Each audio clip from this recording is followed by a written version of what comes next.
Hey guys, Andy here from Mediocre Hobbies coming at you with 40k content today.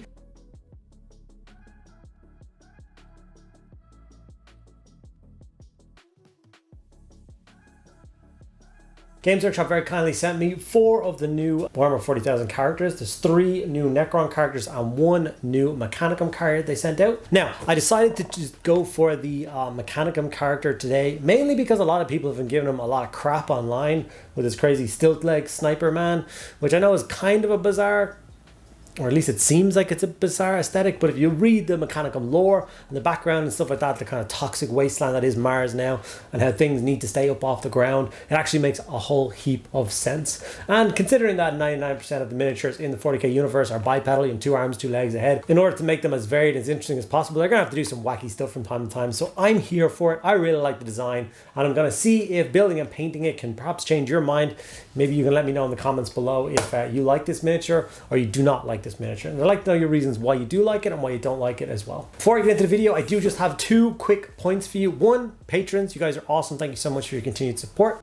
If you're interested in getting involved with that, there's links to it below. You get access to a private Discord server and an extra video every single week just for you guys. So it's 52 extra videos a year for being a member. I think it's pretty cool. And 2, I've set myself a goal of reaching 40,000 subscribers by the end of 2023. And I would love for you guys to help me get there. All you need to do is hit that subscribe button below if you haven't already. Literally costs you nothing and it'll make me smile. All right, guys, thank you so much for listening to that little ramble at the beginning. Let's get into painting a Sydonian Skatros. Okay, guys, this is the Sydonian Skatros miniature, a stilt walking sniper for the Adeptus Mechanicus. He got revealed a couple of weeks ago and now he is finally in our hands. He's something that I was quite excited about when I first seen him. I'm actually quite a large fan of the Mechanicus range. Now that I have this guy, I once again tick off the box of owning every single Mechanicus model that exists. That doesn't include all the Forge World ones, that's a caveat. All the ones Games Workshop released. My collection is complete, if you will. I got this guy built up and I quite like him. He did receive a lot of flack. There was a lot of funny memes and lots of people tearing him down, adding stills to a million other models, and it was kind of funny. But then, yeah, so there's a whole thing about, you know, is this how the community actually feels? Do you all guys hate this miniature? I don't know, I think he's kind of cool. But I would like to know, like, an actual dialogue going as to what people really think of him. What you would have done different. I mean, they could have done a model with the Skatari holding a sniper rifle on his feet, but we already kind of have that with all the ones in the basic Skatari box sets with the arquebus rifles and stuff. So I guess he needed to stand out from the army, and well, what way to make something stand out than put him on stilts? So yeah, he's pretty cool. So I got the model sprayed black and then grey seer as is tradition, and then I went in with Black Templar and started blacking out all the bits that needed to be black. So all of the kind of accordion soft seal stuff for making him go taller or shorter needed to get done in black. Obviously the cloth and the material of his uniform is also black, which is just kind of from his hips down to his knees, or from his shoulders down to his elbows. The rest is kind of all cut off by armor or isn't there because mechanical. Blood Angels red contrast was then brought in for all of the panels on the model that I wanted to go red, and for this I'm just copying them straight off the box set. My Mechanicum army is based from Mars, so it is the traditional red and cream kind of color scheme, although I don't use a lot of the cream, I don't like that. So it's majority red. Obviously this guy was a bit of a nightmare to record with because where I think is underneath the camera is so different because of he's so long, so tall. So I do actually lose a bit of footage later in the video. I had to cut out a few bits and pieces because, you know, his feet are in shot and his head is off shot, or else his head is in shot and his feet are, it was a nightmare. But yeah, I just took my time with some Blood Edge red contrast and got all the different panels that I needed to be red. And obviously he's got his giant rifle in his hand. That's going to be a nice rich wood color. There's actually 2 different options for rifles in the kit. I have no idea what either of them are called, so if anyone wants to help me out with that as well. I built the one which has the scope, which is the entire length of the barrel, because I love Western movies, and those brass scopes that go the entire length of a Winchester rifle or something have always been something that I adore. I think they're so cool. And yeah, I'm here for them. So I decided to pick that one on pure aesthetics. Whether it's the wrong one or not, I have no idea. And there's a couple of other components. You can obviously have his helmet up or down. And then his little bionic arm helping him load is interchangeable. So if he's obviously got this one, he's holding the big shell. If he's got the other rifle, he's holding like the box mat to click in another fresh recharge for his rifle. So those are nice options. Once the black and the red is done, that's when we move over to the wildwood, and that's when we're going to get that nice kind of gnarlwood stock done on the rifle.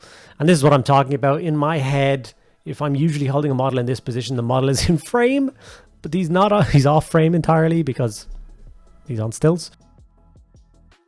I do like the idea that they do make the mechanical miniatures have kind of wooden stocks, putting more life to it. No, whether it's natural wood or some sort of crazy synthetic, as there's no trees on Mars. But I'm sure they have giant excavating ships driving around, timbering down some poor world to get the wood for their stocks. Lead belcher was then brought in for all of the metallic parts that are going to be silver. There's obviously a bunch that needs to be brass, and that brass stuff I'm actually going to hit with the Retribute Armor Gold in a minute. And that's the thing about Mechanicum stuff as well. People kind of can look at them and think you need a million colors, but they're actually not as many colors as you think to paint anything Mechanicum. Like for me, all I have applied so far is a black, red, silver, brown, and then I'm going to use gold, and then I get to wash the model. That's all the base coats. It's not a lot of paint, and you do get quite a nice result at the end.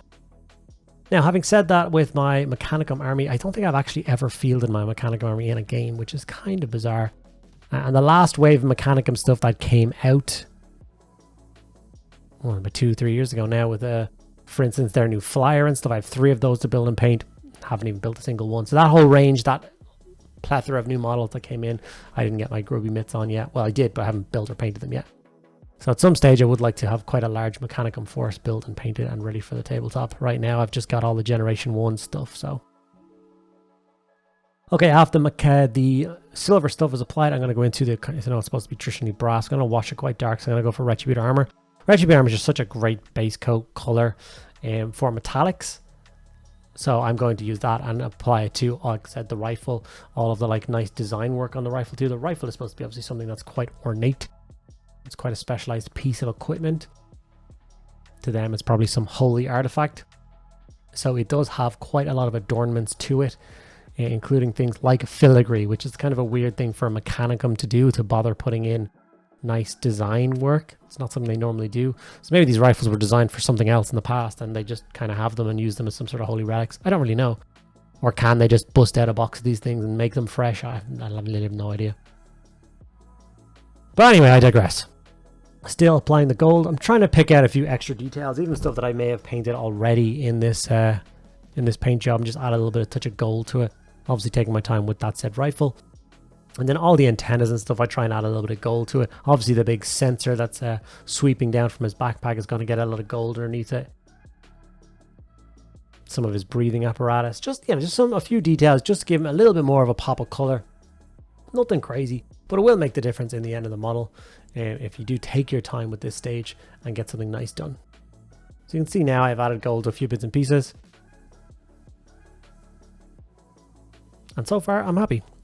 Now we're going to move over to the shade, and we're going to go for Nuln Oil, and we're going to shade the entire miniature with Nuln Oil. This is going to push those colors down a little bit, darken them up, make all the recesses and shadowy areas nice and dark. So then we go in with the highlights. Just after that, we can make all those colors pop that we want, but leave everything else a nice muted, darker tone. It's a quick and easy step, and while the shade is drying, I'm also going to take a little bit of time and get some basing material on. So I'm going to go for, I actually use a Fireland from AK Interactive. It's part of their diorama range of texture pastes. I absolutely love it. It is my not new, but it's my stand-in for Martian Iron Crust. Much bigger pot, much better value, and does just as good a job. So here he is with the shade all done and dried. And as you can see, as a model, he's looking quite nice. He's definitely at that stage where we get to really enjoy our painting. So now it's time to work up the red, and have you noticed I'm using the Fist on Red, and I'm deciding to use the air version of it. If you've watched a bunch of my videos and you've seen me do this before, some of the Game Builder's Craft air paints are fantastic for just using as layering paints. They're basically like pre-thinned paints, and the two reds, Mephiston Red and Evil Sun Scarlet, are two of the absolute best. They work a treat for painting with red, and like I said, pre-thinned, huge pots, so if you can get your hands on them, I do recommend them. They are great. And I'm going to use both of those reds to highlight up this guy here. So like I said, starting with Mephiston Red, and just layering up all the red parts across this entire miniature. There's quite a few bits and pieces to work with. But you just want to take your time. You're not trying to cover the entire area of red you've already done. Like I said, we're layering here. So we're trying to leave that nice dark shaded Blood Angels red contrast in all the recesses, in all the shadowy areas. And just use the Mephiston red for kind of the higher areas, or any flat panels, or anywhere a lot of light is going to hit, just to make that color pop.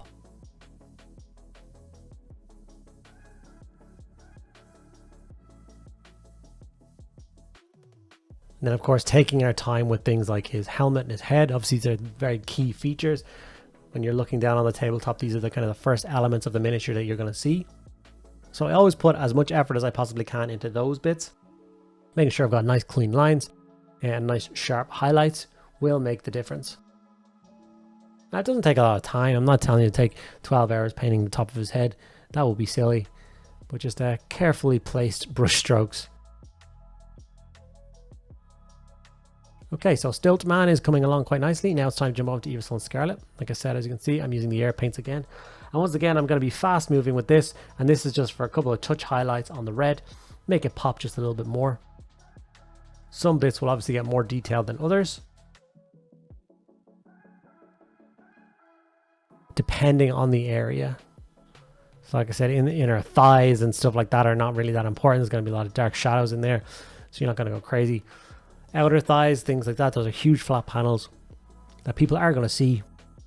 So make sure you give them a little bit of attention. And then once again, of course, his chest and his big domed helmet you're going to spend an extra bit of time on as well. Making sure you get some nice clean lines. And this really kind of elevates the red to, you know, Mechanicum red. Really nice, rich, vibrant red. Something that will, of course, stand out on a battlefield. You get some, you know, harsh, darkened, grim, dark scenery, and all of a sudden this guy's peering over the tops of some rubble or something, firing off some crazy sniper rounds from impossible angles, taking out your commanders, sergeants, and special weapons. I think that'll be a pretty cool thing to see, and very cool thing to play with.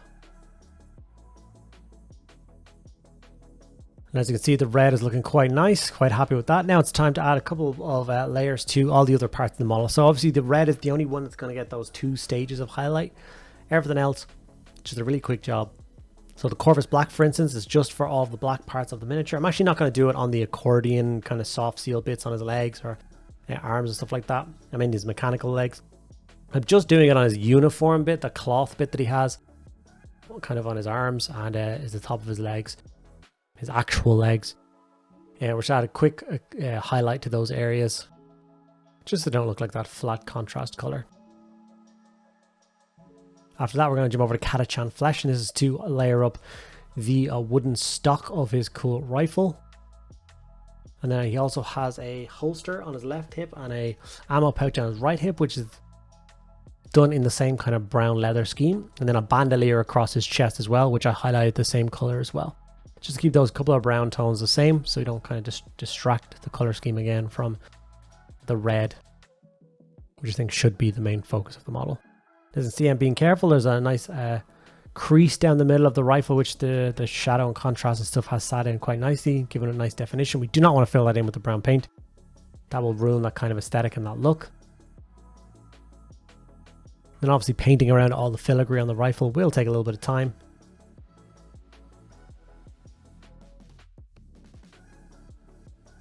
From here, we're going over to Lead Belcher, and this is to touch up all the mechanical and all the metallic parts of this model. So whether it's silver or gold, it's going to get touched up and highlighted with Lead Belcher again. This will add a little bit of a sharp highlight, especially to gold. If you guys have watched my videos, you'll know I do this quite a lot. If you're new to my videos, and this is maybe the first one that you're watching, highlighting everything, all the metallics with the same thing at the end, just kind of pulls them all together a little bit. But it's different techniques with both. So with the silvers, it's traditional highlight. With the gold, it's just kind of like a sharp touch highlight. Some places a little light dry brush to catch sharp edges. Nothing crazy. You don't want to obscure a lot of the gold, but it does add nice kind of highlight pings to the gold. It works a treat. So after that, I painted all of the bits that were supposed to be screens. So all of the eye lenses. Obviously, if you have his helmet up, he's going to have other eyes underneath it. So paint all those things with a pure white. I also did the lenses on his kind of drone thing to his left, and that thing has a screen built into the back, so make sure you get that as well with this pure white paint as you have. I'm actually using the Pro Acryl white bold titanium. It's an amazing color. And this just gives a really nice place to receive this, which is Striking Scorpion Green. If you got Warp Lightning or any nice bright green contrast, it'll also do the same thing. And just paint that into the white areas you've just done, which will give you that kind of nice, crazy glow effect. Which once again will be an extra little highlight color or a spot color in this model. Just elevate it to the next level. And that is the last thing that I'm going to do with this particular model. This will be the finished Sydonian Skatros for me. I've got a couple of high-res images after a quick 360 to show you guys what the final result of my model is. So this is how he will look for me. I'm really happy with the final result. I think it looks pretty cool. Obviously, he's under some harsh lights right here. He's a little bit darker than that in person. So I've got some pictures to give you some ideas of what he actually looks like on a tabletop. I'm really pleased with him. Another awesome model to add to my Mechanicum force. And yeah, I hope you guys learned a little something from this video. Let me know if you're obviously going to pick up one of these guys as well. I would love to know how many people are interested in this guy. Okay guys, and there we have it. We have our finished Sydonian Skatros model painted up. He was actually a lot of fun to paint. He was not complicated to build at all. I thought he was going to be in a lot of pieces and was going to be kind of fiddly and annoying. Wasn't the case at all. Maybe 15 pieces to put them together, which is pretty cool. I haven't checked out his rules just yet, so I'm actually curious to see what he actually does. I might go check that out after I make this video. But yeah, I hope you guys learned something in this video. You enjoyed it. You learned a little bit about painting Mechanicum. You have your new opinions on this character here, whether it be good or bad. Let me know in the comments below. But thanks so much for watching the video. I hope you enjoyed it. If you did, make sure you give the video a like. Ask me any questions you want in the comments below. I'll get back to each and every one of you guys. And remember, I'm trying to get to 40,000 subscribers by the end of the year. So please take 2 seconds a day and smash that button. Thank you so much for sticking around. I'll see you in the next one.